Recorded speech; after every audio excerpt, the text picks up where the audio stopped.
The Senate says no fakes.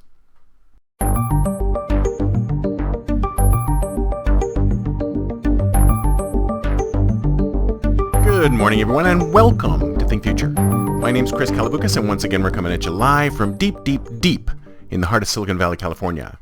We're talking II, startups, and the future, not necessarily those, and not necessarily in that order. If you're watching on YouTube, smack that subscribe button and hit that bell so you'll be notified when a new show comes online.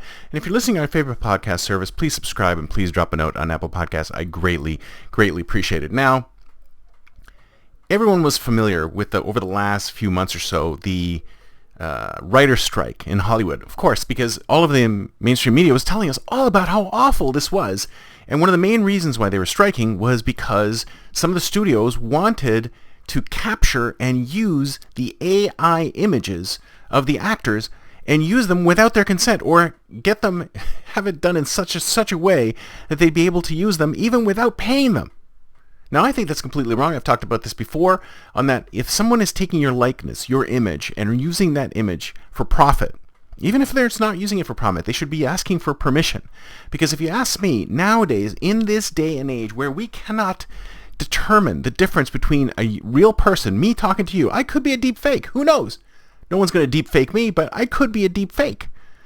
So in these days, at least if you're doing something legally, you should be able to, or you must go and get the permission of the individual that you're copying, and ideally pay that individual something, because this representation, this digital representation of an individual, I feel should be owned by the individual, no matter who takes it, whether they put it up themselves like I am doing with this show, or if someone else takes a rendition of me and then takes it and turns it into some deep fake. That should be owned by, or given permission by, the actual user themselves, especially now when you can't tell the difference.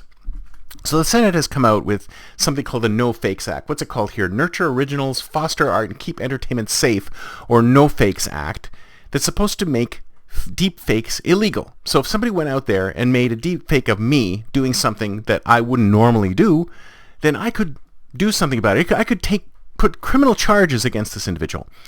Now, the problem is that everyone knows that government action lags behind technology. Technology is going to leap ahead and allow us to create deep fakes of anybody and everybody doing everything. I mean, the other day there was a deep fake of Tom Hanks in a dental commercial.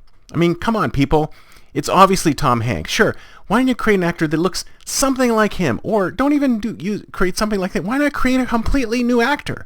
Because Tom Hanks has some type of sway, right? People look at it and go, whoa, I'm going to listen to what Tom Hanks has to say. Although if you ask me, I don't know why anybody would listen to an actor pushing some dental plan. I mean, so what?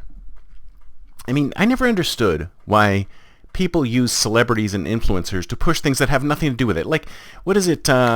What's his name from Cheers? Oh God, I'm blanking on the guy's name. Pushing like cellular phones, cellular wireless plans now. He was on the Good Place. Ted Danson, that's right. So Ted Danson is pushing cellular plans. Why? Because he's old? Because it's consumer wireless is a plan for old people, so you can get an older actor to pay for it, and people are going to go, yeah, I'm gonna get the same plan that Ted Danson's on.